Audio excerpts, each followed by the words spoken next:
afternoon and welcome to a very special program with ManufactureCT, Manufacturers Harnessing Conscious Capitalism. My name is Jameson Scott, Executive Director, and I welcome you all here to this program. Before we start, just a couple quick announcements to go over. First, I would like to thank our supporters. We have Red Rock, Branding with Purpose. We have VR Business Sales. We have Pat Munger Construction. And we're very proud to team with CLA for Wealth Advisory, Outsourcing, Audit, Tax, and Consulting, formerly known as Boone Shapiro. I'd like to remind everybody about our awesome podcast series.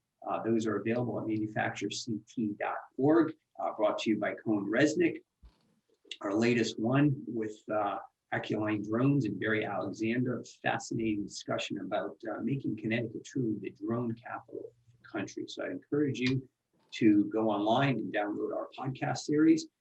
Please save the date also for our annual celebration, which is coming up September 28th. That will be at Anthony's Ocean View, and a lot more information will be coming out in the next few weeks, but please mark that on your calendar. You can find information on all of this again on our website at ManufactureCT.org under events. And if you do not already get our newsletter, I would encourage you to also log on to our website, click in the upper right-hand corner to sign up for our newsletter. This panel discussion will have an opportunity to take some of your questions. So as the panel is having their conversation and you're stimulated by something they said, please use that Q&A function, post your question or your comment, and Glenn will be sure to get to it during the discussion. So moving back to today's events, Manufacturers Harnessing Conscious Capitalism, we have an all-star panel here. Glen McDermott from Red Rock will be our moderator of this panel discussion. Special thanks to David Wrights of Gestalt Management, a very active member of our programming committee who helped coordinate this actual event here today. So at this time, I would like to introduce Glen McDermott, not only of Red Rock, but also the Executive Director of the Conscious Capitalism Connecticut chapter, who will be moderating today's forum. Glen, I'll turn it over to you. Thank you, Jamie, and I'm thrilled to be here today as this presents the intersection of some of the things that I'm most passionate about, the makers of the world, and also doing that through a conscious lens. So we hope that today's conversation, we've got a great lineup of panelists to all throw some different light on this conversation. I will, just before I do that, just give you like a 2-minute version of what conscious capitalism is and what it's all about. The high level is, of course, capitalism is a fantastic system. It's based on ethical exchange and mutual exchange, and it's really lifted billions of people out of poverty. So we know that it's got a long track record of doing some really good work around the world, but currently we've recognized that it also has some structural problems around, social equity, racial equity, and so on. So the conscious capitalism movement is really organizing our beliefs around this cluster of ideas, right, around purpose, and that you've really got to have a purpose beyond making money. You need to make money, but you need to have a North Star about what you do, and really look at stakeholders as being a wider community, not just shareholders, which is the old MBA version of the structure, and then having a leadership that's not the old top-down, but more sort of, and culture that creates a great place to work. I mean, you're going to spend 90,000 hours of your life at work, so you want to make it a good time. So all of these things help us organize the movement of conscious capitalism, because none of that matters unless you make considerable money.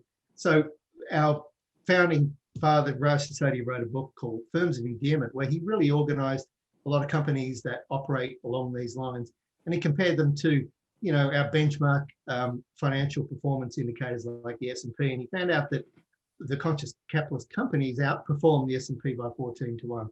So this is not, it's some sort of myth around, corporate welfare, as some people think it is. This is really about organizing your company in a way that really outperforms the rivals. It's a global movement. We've got 50 chapters globally. There's a lot of brands like these that are part of that community. But as a local group, we've been around since 2016, and we've had the pleasure these brands to share content and big ideas around what we're doing in Connecticut that really makes a difference. So I will just leave it there and introduce our panel today.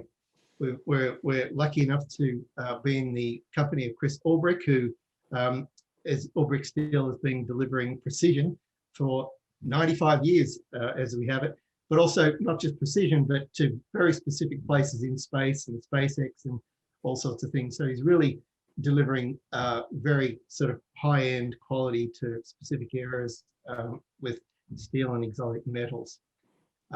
He's also a member of the advisory board of Conscious Capitalism Connecticut. So thank you and welcome, Chris. Our other panelist today is Soledad Medalozzi. She's also a board member and founder of a purpose-driven consultancy called Thinking Beyond Business, originally from Patagonia, and she's fortunate to have traveled and worked in 3 or 4 different continents.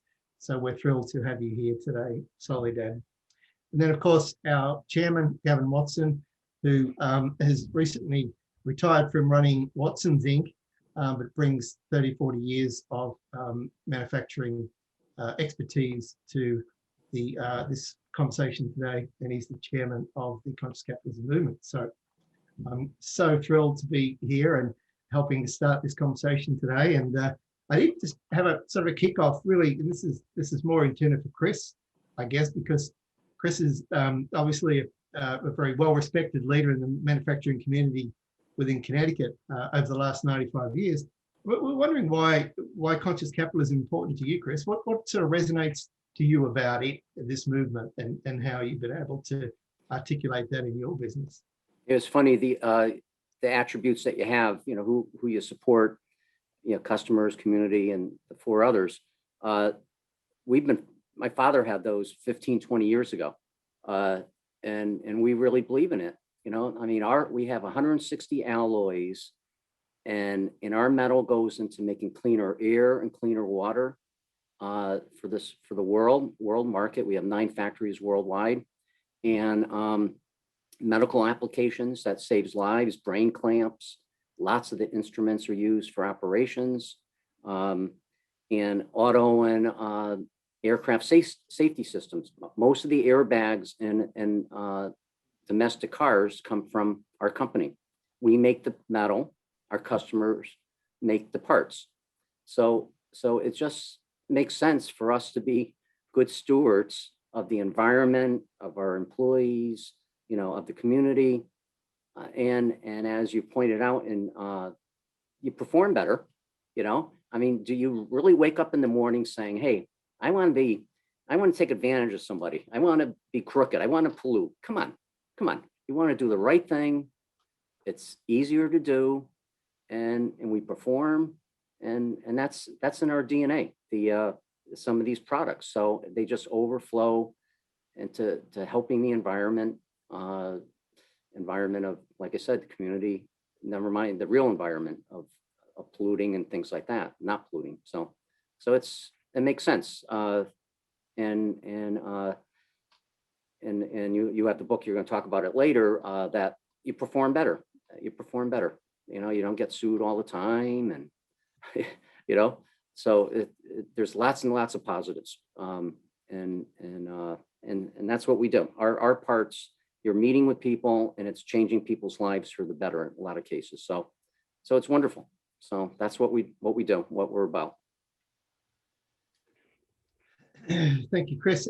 Question for Soledad, regarding purpose. Your whole business model is built on purpose and helping people identify where their purpose lies and how, if they can properly articulate that, then it filters through the organization and also reaches out to their vendor community and so on. Do you want to talk about how you've been able to help businesses articulate and execute a healthy sense of purpose?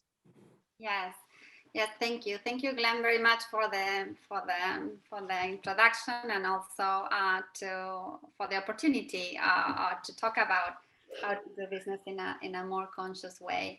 And purpose is a little bit is as Glenn mentioned, is the first tenet of conscious capitalism, that it states that conscious businesses should have a higher purpose beyond generating profits.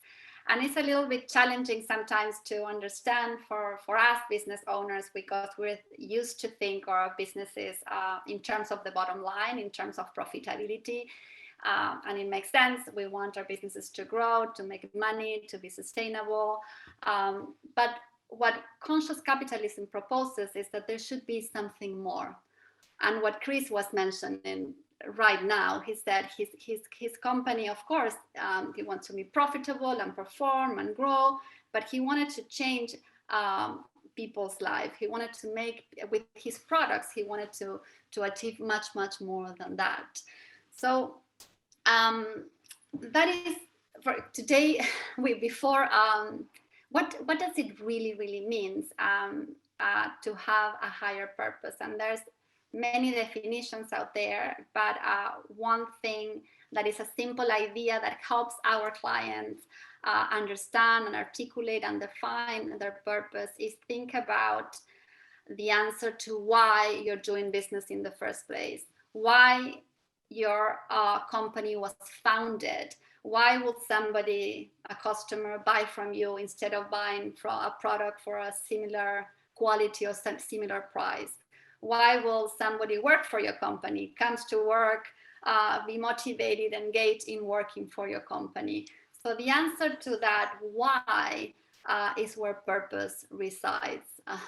Just before we logged in, we were talking with our panelists about Richard Branson and Virgin Group, and so this is a very clear example of a company also that was founded in purpose. When he founded his company, he didn't just wanted to make profits. He wanted to provide unique and amazing and exceptional experiences for our customers, and that is his purpose. And everything that they do is every decision that they make is geared towards that direction, is the North Star, like Glenn mentioned. Is everything is all the decisions that are made are aligned to that purpose. And it makes sense because we people in general, we are motivated by purpose. We love companies that have an inspired purpose. We love returning to that. So then we're able to, if we define and we are able to articulate this purpose, we can engage with our stakeholders in a different way. And if we can do that, we can generate value to them also in a different way. So Gavin, when I remember first coming to your facility in West Haven a few years ago, and I was so impressed with you, the way that you had dedicated any sort of spare acreage to cultivating community farms that not only found the employees that brought them together in a very interesting new way, but it also went to support community, food programs in different neighborhoods. Why don't you talk to us a little bit about multiple stakeholders in Watson's and how you were able to, drive different levels of engagement? Sure. Yeah. So, as Chris and Soledad were saying, there's in conscious capitalism, we talked about 6 different stakeholders. So they're the employees, which I always start with because they are the ones that make everything else happen. So you have your employees, your customers, your suppliers, your community, the environment, and your shareholders. And in conscious capitalism, we sort of always talk about the shareholders last because the shareholders get whatever else is, whatever comes out of it at the end. That's why we call it, patient capital, because we put money in and we nurture this thing and hopefully it generates something. So one of the things, so the community is one of those groups, and obviously the employees too. So when you can come up with something that actually engages a bunch of those different groups together and does something good, that's a bonus thing for all all of those stakeholders who are involved. So one of the things that we did was we were thinking about, it started off just thinking about how we could help our employees to stretch their budgets. And we thought, well, we've got all this acreage in front of the warehouse is just a bunch of grass that we're mowing. What if we dug it all up and, did a garden? So that's what we did. We dug the thing up and put a fence around it and keep the, rabbits and stuff out. And about 60 employees signed up to use the garden. So we divided up into little plots, and employees got to use, go there and plant things. And so, like maybe maybe if we all on this, on this panel all worked at the company, but maybe Chris worked in a different department and I didn't really, I knew him, vaguely, but I didn't really know him. And now we've got adjoining garden plots and he's teaching me tips about XYZ stuff. And Soledad's got some really oddball thing, from Patagonia that I've never seen before. And so she's telling me about that. And, so we're learning, that kind of stuff from each other and generating a lot of more employee engagement, having fun doing that. But then one of the things we did was we left part of the garden aside to grow food for the local food pantry in West Haven.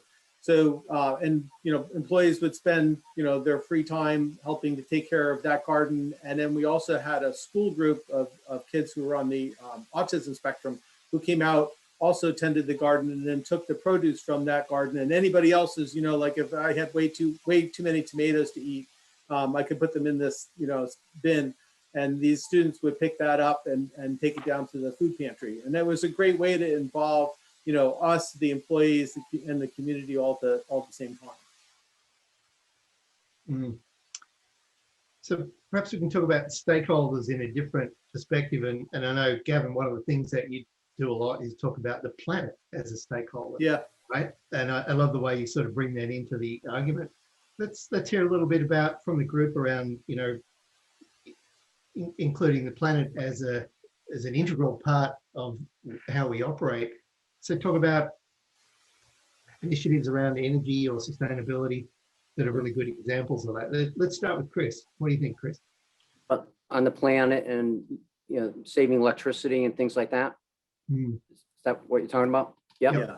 No, there's all kinds of things that can be done to help the environment. And first of all, follow all the rules that the state and the federal government put out. But electric savings. Matter of fact, I made a kind of list here on some stuff like, air compressor. Matter of fact, I got an article yesterday. It was funny. Motors. 25% of the motors in the U.S. have been replaced with the most efficient motors. Guess what? That's 75% that have not been replaced. And so you replace the old motors, you save electricity, you help the CO2, you help the environment, you help your costs. Even the politicians can't even argue about that. Come on, it's a positive thing, right? So there's all kinds of things that can be done. And we're big with lean at our company. And so lean isn't just, making more money, it's safety.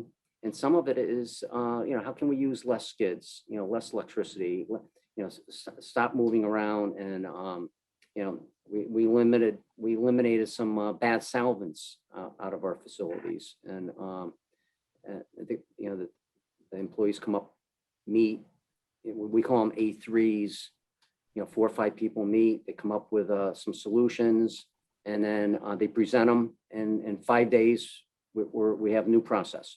And we do about 1,000 of these in all our factories in total. In Connecticut, we have about 300 a year. And, some of it might be little, using less printer ribbons, or how do you recycle them? But some of them are big, air compressor, you could waste 15% of electricity in your plant because of leaks. Is there a way to prevent that? Well, matter of fact, there's a $2,500 device that you can point to and it shows leaks. So there's all kinds of things that you can do, and it's not only better for the bottom line, you can use that money for elsewhere, obviously, but it helps the environment. And, and obviously we need to work on our environment, as the world population is going to surpass 8 billion people in about 10 years. So important stuff. I love the way you call them A3s. I think Gavin has a different word, like open space meetings. They're different sort of organizational structures where people can come together and give it opportunity to operate outside of their trained discipline, but it really creates a sense of loyalty with the team when they get to explore different, training. And as Gavin said, your teamwork, that's one of the most positive attributes you can teach your kids coming through for jobs, how to work together, teamwork. Like you said, you meet people from other departments, and imagine if all the departments work together to a common goal and common mission, you get more things done, and it's safer, and you maybe even make some more money, and you increase your market share.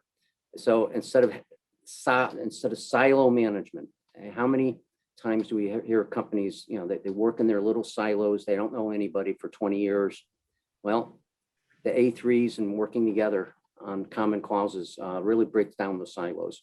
So it's exciting, and then when you can do things better and safer for people, And that is where purpose, I think, comes is important, because if you have this common vision, if you have that common goal, people can collaboratively work towards that direction. So it's important to define it. Yeah, I can tell that, Chris's company did the same thing, but you get different people from different departments working on a project together, and, they get that project done, and that's great. But then, later, it might be 3 months later, some problem comes up, and somebody knows somebody in that other department personally because they worked on a thing together. And instead of going like, oh, I don't know what to do about this, instead they feel really comfortable just going over to so-and-so and saying, hey, I was just working on this and I noticed this thing. Is this something that we need to be worried about or concerned about, or something we need to do? Or, it might be something great that they've noticed that's advantageous, but they, and so something gets passed on and something gets shared that helps, overall, that which, in an environment where everybody was working in their little, silos and their little, tiny groups, they wouldn't have passed that information on, and somebody wouldn't have recognized there was an opportunity for something to be improved. Mm-hmm. I think it's really interesting, and Paul Murphy, one of our other board members, has brought this up a few times, that he's a very highly skilled practitioner within the lean disciplines, as is Gavin and a few others, and he talks about conscious capitalism as being the new lean, because lean was the buzzword for many decades.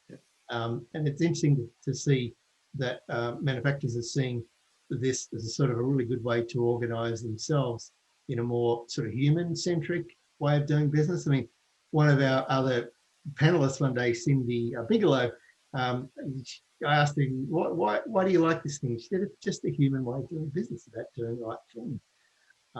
And I love the way she was able to crystallize that in one sentence. But the question from Paul, how important is it for leadership team to be enablers and to bought into one vision? So good question for anyone on the board.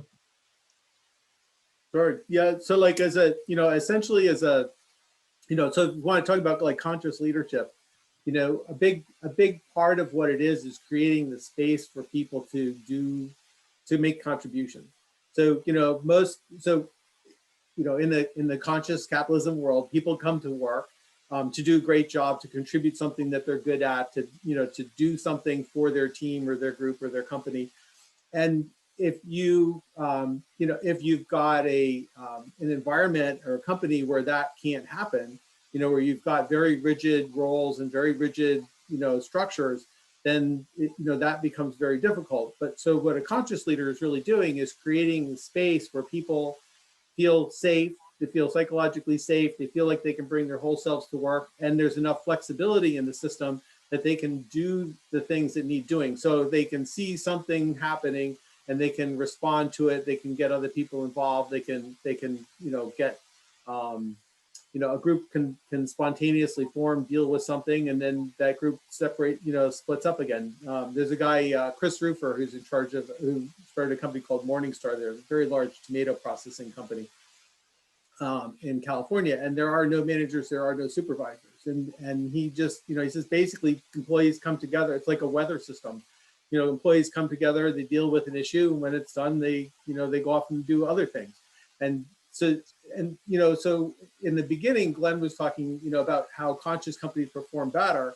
And one of the reasons why they perform better is because it takes a really long time for information to pass from, the front line, so to speak, to some central control place, and then back to the front lines for things to be done.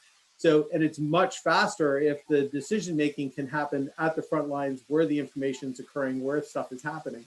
So that's one of the reasons why conscious companies perform so much better. The other reason is because of the stakeholder mindset, that it's not the survival of the fittest company that matters, it's the survival of the fittest group of companies that matter. Groups of companies, community, and the environment all together.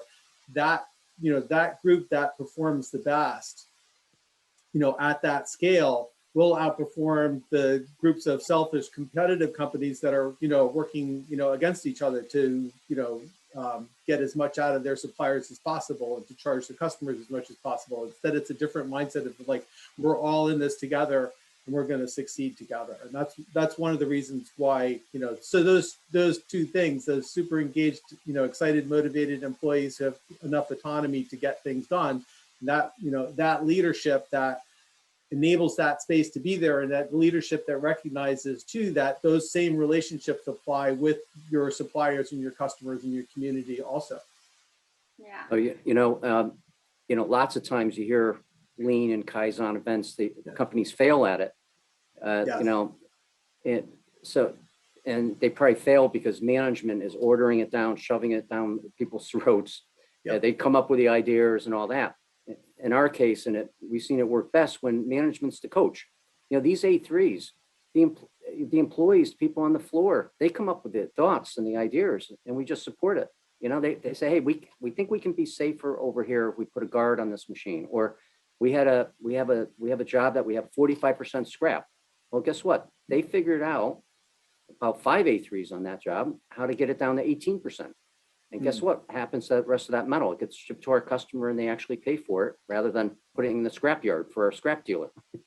So, so management is coach. Management is coach. They have to let go. It's not easy, but it's positive because the place is safe. It's safer and people are happier and people are making decisions and controlling their destiny. And we've been in it about 7-8 years now, and it really flows. And it's so And you're happy. It's really good. Yeah, and things are running at the speed of thought. If you get an idea, you round up. Like, oh, I got this idea. I know Soledad would be interested in that. Let me go talk to her. And things are happening at the speed of thought as opposed to the speed of bureaucracy. Like filling out some form and handing it into some committee who's going to review something and then assign it to somebody else. And It's even the autonomy. Yeah, the autonomy, not micromanaging, and also really have the tools and the methodologies I've found with some of our clients to really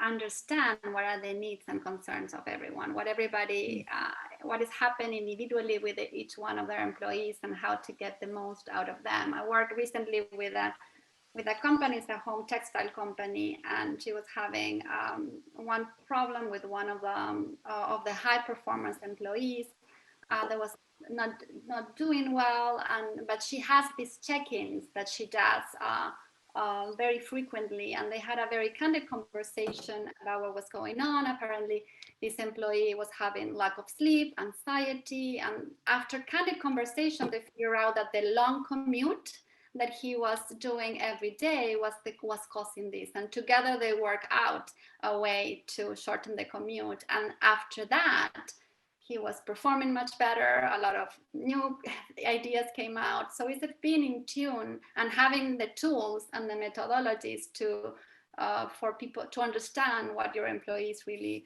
are needing and are going through as well. Yeah, and Glenn, the question was, how do you bring everybody to the one vision? Well, we tell everybody that we want to be on time for our customers, 95%. We want to, number one is safety, training. So everything falls below that. The A3s, our suppliers, our capital equipment that we buy. So we communicate the vision to people, and it's not controversial. Shipping on time, 95%. That's with quality product.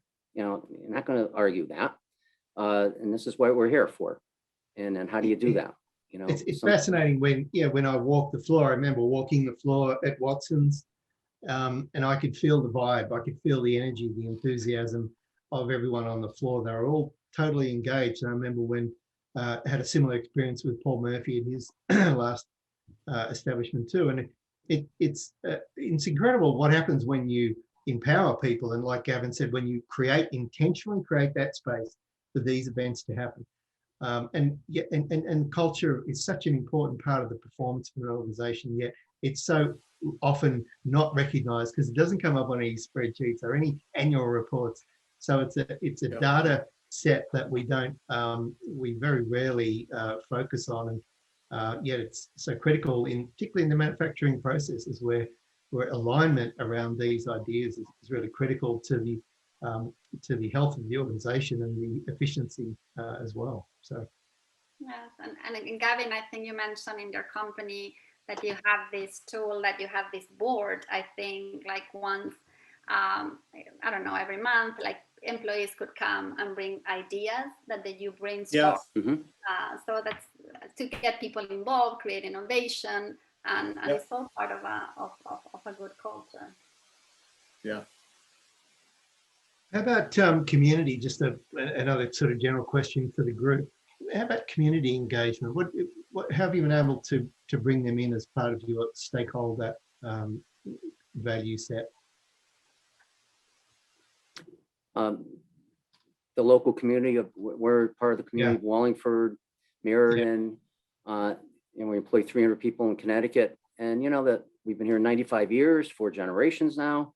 This is where our workforce comes from. So we have a community outreach team that works 8-10 people, paint a building at the United Way, one of the United Way agencies, and we made a donation to the Y, and we just put all the mulch down, 220 yards.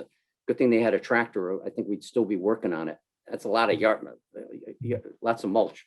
So, you're part of the community, and the community's been good to us. We have a special relationship because my grandfather, after 1945, sponsored 50 men. Back then they had a law that the displaced people from Europe, if you came across with a sponsor, you could bring your family across a year later if you got, if that sponsor still stuck by you.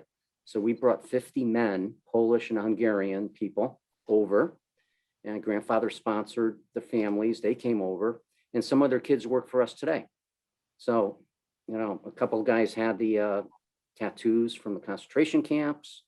And, people have some tough history, but so we're part of the community. How's that for be part of the community when, you're bringing people in to start a new life? That's wonderful. That's what companies should do. It's wonderful. I was going to mention too that I'm stealing an idea from this guy, from Bob Chapman, who also co-wrote a book with Raj Sisodia called Everybody Matters.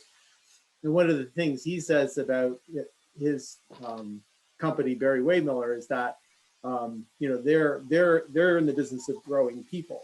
That's their, and they make all kinds of equipment parts and things for all kinds of different machinery and everything, but their business is growing people. And he says that when someone goes to work every day and they enjoy what they're doing, they get a lot of energy out of making a valuable contribution and that sort of thing. And they feel all engaged. When they go home, they bring that energy and that positive feeling and everything back to their families. And when that goes back to the families, that goes into the schools and the rest of the community, and you create a whole entire positive vibe that just comes out of this thing that the company is doing. Versus if you've got a company where it's a 9-to-5 grind kind of job where people hate it and everything, and then they go back home to their families, and that's not a happy scene. And that infiltrates the school system and everything. So it's like, it's an interesting way of looking at it, but that's one of the ways that companies affect their communities is by the way their employees come home at the end of the day. I love Bob Chapman's work, Gavin. You reminded me of one of his sort of anecdotes. Really, is saying that the relationship that employees have with their boss has way more effect on the relationship that employees have with their doctor. Yes. I think it's a great example of the power of a positive workplace and the positive energy that you can dissipate and, as Gavin said, take home and sort of emanate through the community in the most subtle way. So I love that. And it has to do a lot with resilience as well. In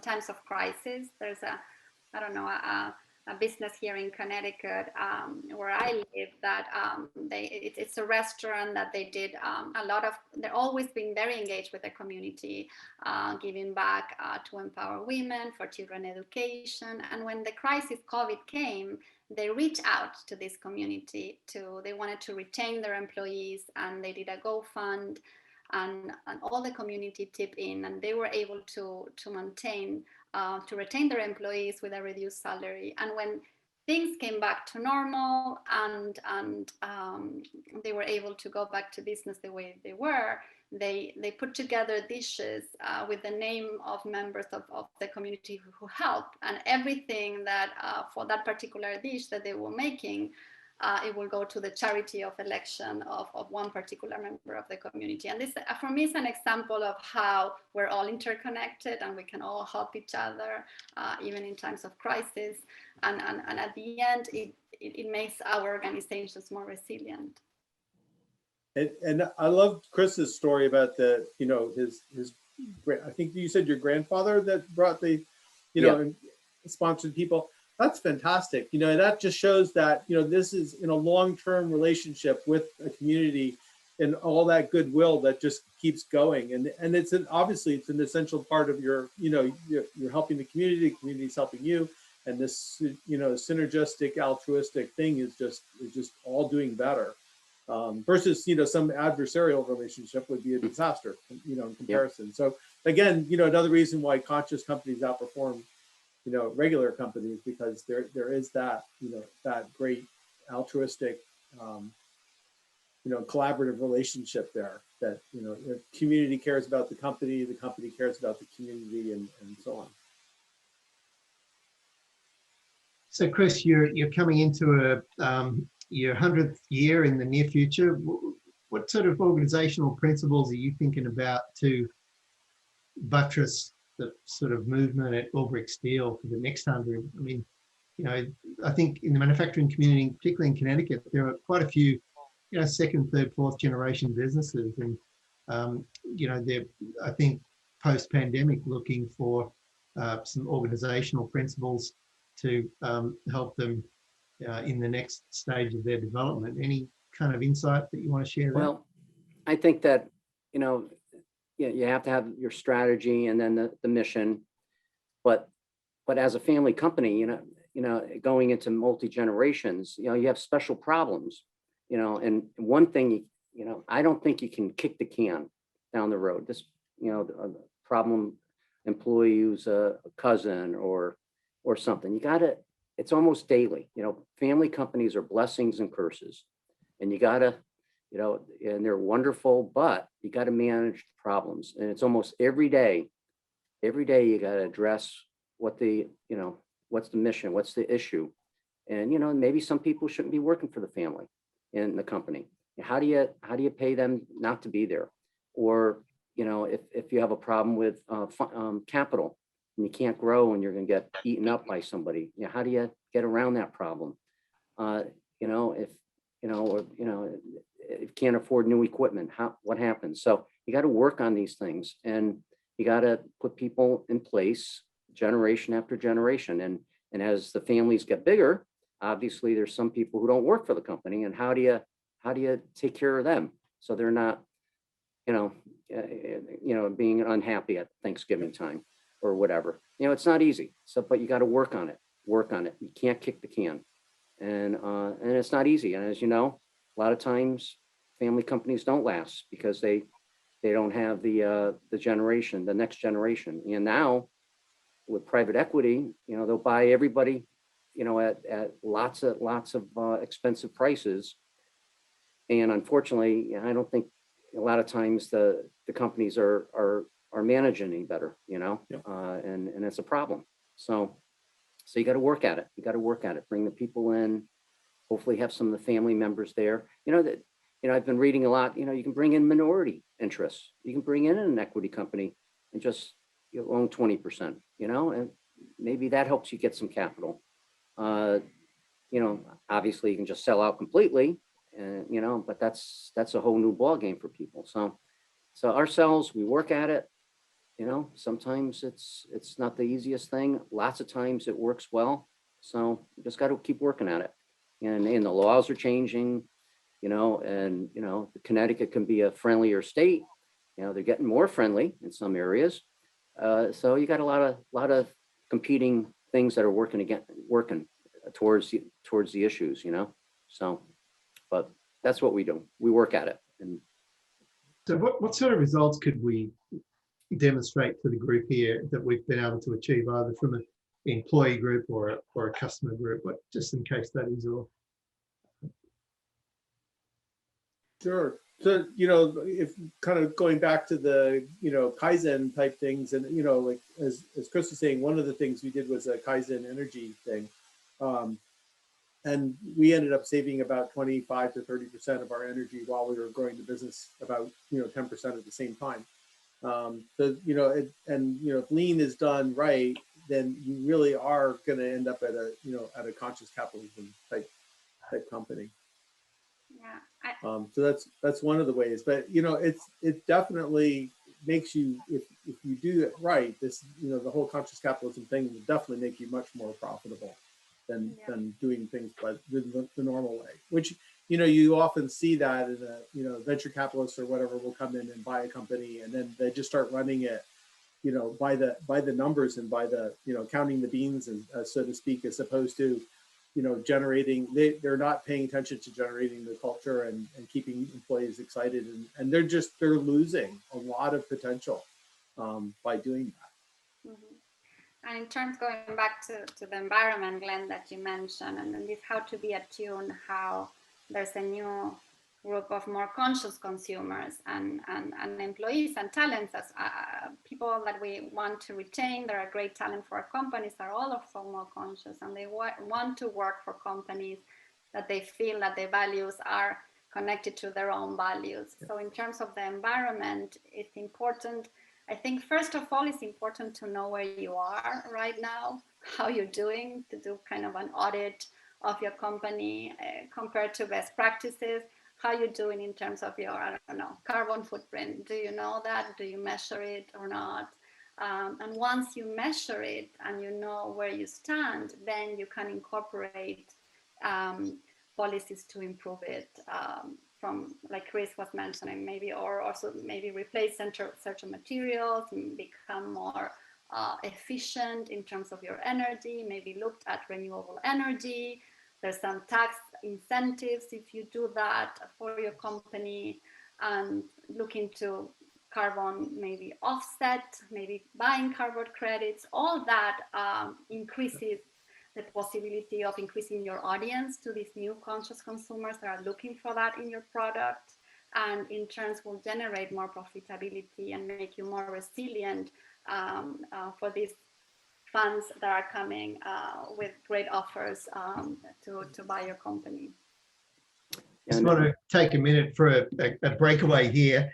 I've got a few copies of this book that I'd be happy to send to interested people, because this field guide talks to you about how to do the work, and obviously many people doing many different manufacturing different things, the answers are all different, but this field guide, it's quite a hefty volume, really describes in detail some of the great work that's been done under this sort of organizational movement of conscious capitalism. And I'd be happy to, you just drop me an email in the chat. I'll follow up after the call and send you a copy, but I'd really be happy to do that. And this question here for Soledad, I guess, really just talking about, you know, everyone talks about mission and vision, you know, these were the sort of the buzzwords of the 90s, really, I think, as to how to sort of organize your organization in a way that gives purpose. But Soledad, could you help us understand the difference between mission, vision, and purpose, perhaps? Yes. So we're used to think about our companies, or the way we communicate or describe our companies, thinking on what we do and how we do it. We describe our products, where maybe the value proposition of our products, and that is really a traditional mission statement. It's what you do and how you do it. So defining or articulating your purpose goes above that, what or how you do. It's about answering why you're doing what you're doing. What is really the motivation that really the reason why your business was founded in the first place. And it's different ways of reaching to that idea. Some companies, they were very clear. Maybe Chris, when you founded your family founded your company, you were really clear what you wanted to achieve. And but some companies, so there's an exercise when you're trying to find and articulate that purpose statement, looking into your past. Okay, why we founded this company in the first place? What was the reason? What was the need that we're trying to cover? But some companies work from a different approach. They look at how the environment is changing, what is happening in the future. The consumers are changing as well. So getting in tune with this new reality and thinking how we can cover those needs. Why we're doing what we're doing. How can we generate a better impact with our products? And that is why, and that is where purpose really lies. So it's trying to think beyond just the description of your service and your products, and really reflect a little bit more on why you're doing what you're doing. And that, of course, becomes a powerful recruiting device too, because, I remember in one of the podcasts we recently produced for a company called Dimension Polyen, who produced sailcloth. There's 35 employees there, and they're all sailors or ex-sailors. So, they've got obviously a strong sense of purpose around enjoying sailing and producing sailcloth, etc. So that helps them recruit really dedicated, focused individuals who are passionate about the business. And I remember, Gavin, you had a great story about the one of the janitors that described his role. Why don't you share that? I love that story. Sure. So I cannot remember anymore where I read this. Maybe it was probably a Simon Sinek book or something. But the story goes that JFK was down, touring NASA, and he was in the hallway, saw a guy who was, a janitor, or looked like he was a janitor, and but anyway, for whatever reason, JFK asked him what he did, and the guy said, "I am putting a man on the moon." So, the guy, he was doing whatever needed doing, emptying the garbage cans and, taking care of, stuff in after hours and that sort of thing, and cleaning things up. But, in his mind, he was putting a man on the moon. He was part of that team that was doing that thing. And, so we're all get intrinsically rewarded, as individuals when we do things that for our group. So like I like to build things and make stuff. And so like a really good day for me is, not looking through a bunch of spreadsheets, but, getting on the production floor and saying, oh, if we rearrange this and we move this over here, then that'll make it so much easier for Soledad to do this thing that she's trying to do, because she won't have to go all the way over there. It'll just be right here for her, that kind of thing. That's what gets me excited. So, but that same kind of thing happens with human beings at a group level. So when our group does a thing that our group does really well for some other entity outside of our group, that gives us, intrinsic motivation as an entire group. So I got to do a good thing to help my group out. My group is doing this amazing thing for this other group that really needs it. And it might be, it could be a customer, it could be the community, it could be the environment, it could be, all kinds of different things.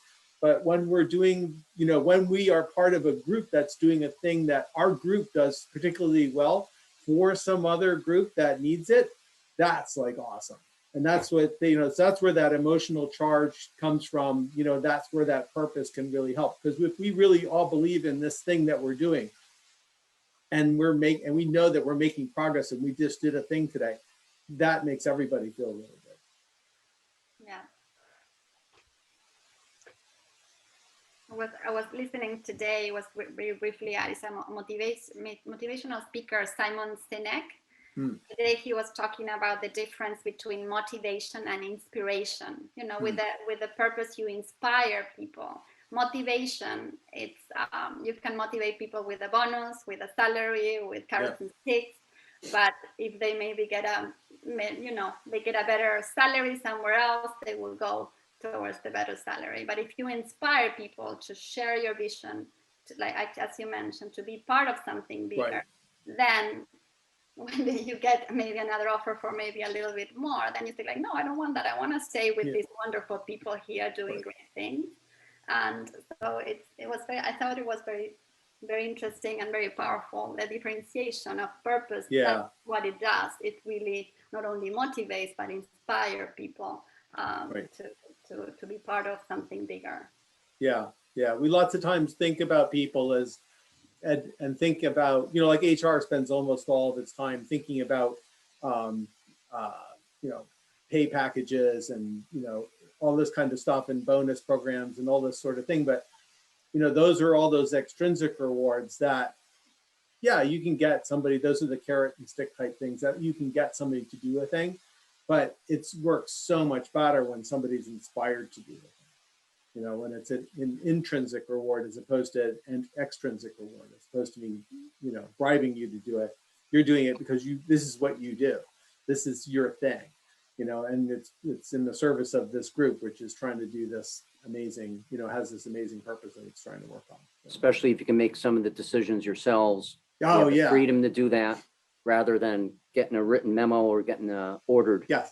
By a foreman or top management, mother corporate someplace in Atlanta or whatever, you know, no, you're making the changes yourself. You're seeing, and one of the questions, how can you see it? Well, you know, like I said, when you can increase the yield of your product and increase the quality of your product, which then gets shipped rather than scrapped, it's a home run for everybody. Right. And, and then we do have a profit sharing program too. So, but that doesn't, people aren't doing all this stuff just to make that profit. They're doing it just to get better. It's the right thing to do. Exactly. And I'm sure those people that were on those teams that figured that stuff out went home really pumped up those days that they got that. Like figured out how to use this leftover bit from this thing for that thing over there. And that, you know, I'm sure they were jazzed up at the end of that day. And that's what we need. This autonomy is what gives us innovation, something new. The ideas come from there. And that is why I think statistically there's hundreds of studies, like Glenn mentioned, studying purpose-driven companies and conscious companies that states that outperform their market by 40%. Is sometimes they have more loyal customers, they have more engaged employees. So therefore that translates into productivity, innovation, and profitability at the same time. Right. And a lot of it, like Chris just said, is having a lot of autonomy to see what needs to, knowing that, you know, if I was Chris's employee, knowing that, you know, he's going to be perfectly fine with me spending a few minutes looking at this thing over here, because I think there might be something in it. And nobody's going to come over and look over my shoulder and going, Gavin, why aren't you, you know, over there at your thing right now doing, you know, making widgets or whatever? What are you doing over looking through the scrap bin? It's like, well, I'm thinking like maybe I could use this for something. So, you know, it's having that kind of culture and having that sort of autonomy to be able to do those things is really important. And you can't be intrinsically rewarded, you know, for doing a good thing if somebody made you do it. There's no, you know, if you know, Glenn pays me, you know, says, Gavin, by the end of today, if you get this done, I'm giving you $50. Even if it's a thing that I love doing, you just took all the fun out of it. You know, I want to find the thing and then do it and then go like, hey, you know, and then if Glenn wants to say, oh, wow, that was great. You know, here's a $50 gift certificate, go to, you know, take your wife out, you know, for a nice dinner or something, then that's great. But I'm not doing it for that. Just like Chris said, I'm not doing it for the, you know, having a profit sharing plan is part of the ethos. It's like, it's part of general fairness and they're therefore a thing that you should do. But I've not got that in my head for why I'm doing it. I'm doing it because this is a thing that I can see that I might be able to help my group with. So let's talk, just before we wrap up, what are the challenges in getting these ideas started, just in your experience? Because they're unconventional in some senses, so you need to break away from that. Give us some tips. Well, I'd say the biggest thing is the sort of standard way of doing business gets in the way for a lot of companies, because everybody, all these people went out and got MBAs. They were all taught this stuff. They were all taught that we're a bunch of Homo economicus type creatures that are rational and out there for our own reward and value calculating and all that sort of stuff, which is completely wrong. So, but when you set up a company on that basis, then you think, oh, I have to, manage these people. I have to, set up, reward systems to get them to do things, and I have to watch over them, or they'll goof off or whatever. And it's completely not true. But that's so indoctrinated into so many business practices that when you really start to peel that away and really start to look at everything that you do, and really look through it, there's so much stuff that can get changed. So that's the big hurdle. And a lot of the hurdle is just convincing people that this will work. So a lot of managers are used to telling people what to do all day, and so one of the great things about implementing lean in your company is it's a chance for you to work on a project in this space with just these people. And like the manager can usually get his or her head around, okay, I can do that. I can lose control for 1 week. I could let these people do this thing. And when they do this thing and they do some amazing stuff, then it's like, oh, okay. So that can kind of break that cycle of knee-jerk sort of, I have to control and tell everybody what to do all day. Right. I find it amazing that a lot of times traditional thinking.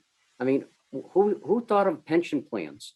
I mean, did they ever think that people would be living in Italy and you're paying pensions and never getting a chance to have some of that money in the country or in the state or the town that you live in? I mean, so traditional way, MBAs, sometimes things aren't 100% right. You got to go out of the box a little bit. Yeah. And try new things. And, or the state of Connecticut, 55% of our income is income tax, and it's like a drug where you can't get off it. Florida, 52% is sales tax receipts. That's amazing. Florida and Connecticut different, but the traditional way. You got to go out of the box. Think of other ways of doing things and give things a chance. Maybe that stretches a little bit on pensions and stuff, but so I just find it amazing. You stick by the old. It's time to bring in the new a little bit. Yeah. Thanks, Chris. And before I hand it back to Jamie, I just want to give a little plug to one of the network programs that David has been working on with our board, just giving leaders the tools to put some of these big ideas into practice. So that'll be launched coming up in the fall. So keep an eye out for that. So at this point, I'd love to thank Chris and Soledad and Gavin for just sharing some big ideas today, and Jamie for having us. Really enjoyed this confluence of big ideas with your community. So appreciate it. Yes, thank you all very, very much. It was just a really insightful and inspiring conversation. So again, thank you to Chris, Gavin, Soledad, and a special thanks to Glen for moderating this. There will be an evaluation afterwards. We do value the feedback of all of our members on our program. So please take a moment to provide your feedback on this program. And a reminder, our annual celebration will be September 28th at Anthony's Ocean View. And again, another reminder to download that podcast. Podcast sort of reminds me of this conversation here. We go in depth with manufacturers and spend about a half an hour learning a lot about them, what makes them tick. And I think we got a little bit of insight to some of the folks here today. So again, thank you to our panelists, thank you to our moderator, and thank you to all of our members who joined with us. We will do some networking events in August, and then we'll return to our regular programming in September. Hope everybody has a great afternoon, and thank you again for attending. Okay, thanks, everybody. Bye-bye.